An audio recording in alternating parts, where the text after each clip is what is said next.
శుభకరమైన యేసు ప్రభు నామములో అందరికీ వందనములు. దేవుని వాక్యంలో నుంచి మత్తయి సువార్త 1వ అధ్యాయము 18వ వచనము చదువుకొని చిన్న ప్రభు యొక్క పుట్టుకను గురించిన ధ్యానము చేద్దాం.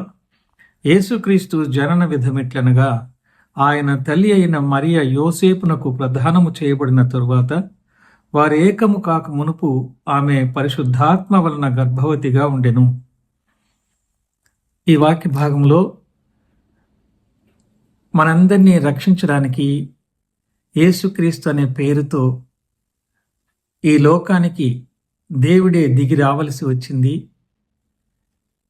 కన్యకకు ఆయన జన్మిస్తాడన్న ప్రవచన నెరవేర్పుగా 42 వంశావళుల తరువాత ప్రభువైన యేసుక్రీస్తు పరిశుద్ధ కన్య మరియ యోసేపునకు ప్రదానం చేయబడినప్పుడు వారిద్దరూ ఏకము కాక మునుపు పరిశుద్ధాత్మ వలన గర్భము ధరించినట్టుగా మనం చూస్తున్నాం.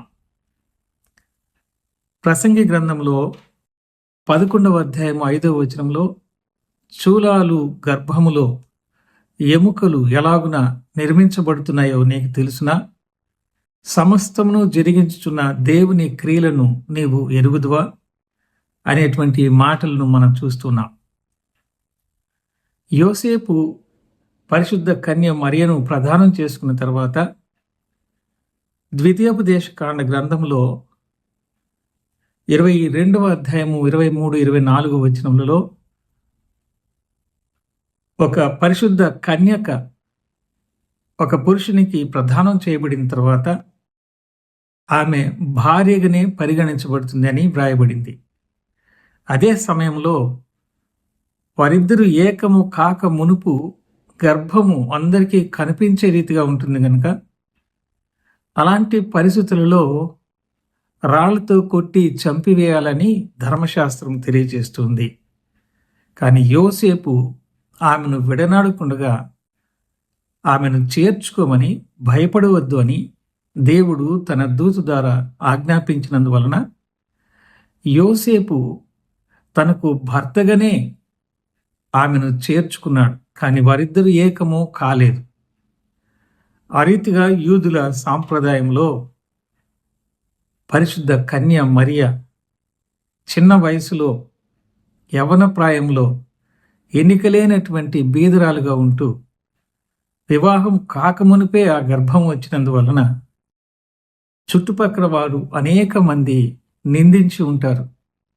ఆ నిందలన్నీ ఆమె భరించి దేవుని దూత ద్వారా చెప్పబడినటువంటి మాటలను మనసులోనే ఉంచుకొని ఉంటుంది.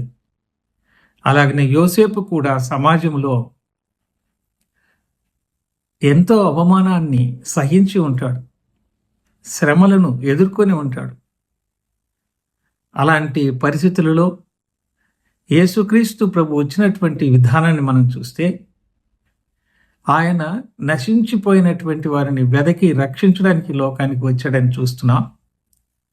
నశించిపోతున్న చివరి గొర్రెపిల్ల కొరకు ఆయన రక్షించడానికి వచ్చినట్టుగా మనం చూస్తే, అలాగనే దేవుని ప్రజలైన ఇశ్రాయేలీయులు చివరిలో ఆయన రెండవ రాకడలో కూడా ఆ శేషాన్ని రక్షించడానికి రెండవసారి ఆయన రాబోతూ ఉన్నాడనేటువంటి సత్యాన్ని కూడా మనం చూస్తూ ఉంటున్నాం. ప్రభు కొరకు పరిశుద్ధ కన్య మరియ యోసేపులు మానసికంగా శారీరకంగా వారు ఎంత శ్రమను వారు అనుభవించారో అంతకంటే అధికమైనటువంటి రీతిలో దేవుని చేత ఆశీర్వదించబడినటువంటి వారుగా లోకమంతటికి రక్షకుణ్ణి అనుగ్రహించినటువంటి భాగ్యాన్ని కన్య మరియ పొందినట్టుగా మనం చూస్తూ ఉంటున్నాం. If we suffer with Christ we will also be glorified with him.